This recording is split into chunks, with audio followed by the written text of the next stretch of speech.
فرقہ واریت سے پاک پاکستان دستور پاکستان 1973 کا حصہ ہے۔ پیغام کو پاکستان بھر سے پھیلانے کے لیے بین الاقوامی اسلامی یونیورسٹی اسلام آباد اور جامعہ محمدی شریف کے زیر اہتمام 2 روزہ تربیتی ورکشاپ اور قومی کانفرنس کا انعقاد کیا گیا۔ کانفرنس میں ڈائریکٹر جنرل ادارہ تحقیقات اسلامی بین الاقوامی یونیورسٹی اسلام آباد محمد ضیاء الحق اور دیگر نے شرکت کی۔ اسی پر مزید بات کرتے ہیں اپنے نمائندے ناصر علی سے۔ بالکل، گزشتہ روز ادارہ جامعہ محمدی شریف میں 2 روزہ تربیتی ورکشاپ اور قومی کانفرنس کا انعقاد کیا گیا، جس کا مقصد بین الاقوامی اسلامی یونیورسٹی کا پیغام پاکستان کے نام تیار کردہ دستاویز کی گراس روٹ لیول تک آگاہی دینا تھا۔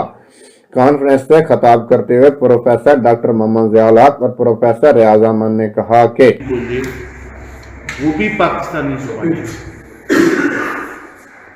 لیکن قومی زبان بہرحال اردو ہے، اور جیسے مولانا نے کہا کہ کیا جائے، اور اگر ان قوانین کا کہیں غلط استعمال ہوا ہے تو اس کے ازالے کی احسن تدبیر ضروری ہے، مگر قانون کو نہیں بن سکتی۔ ابھی آپ کو مل جائیں گے آج ہی کافی ہم نے 1.5 سال لے کے آیا آپ کو۔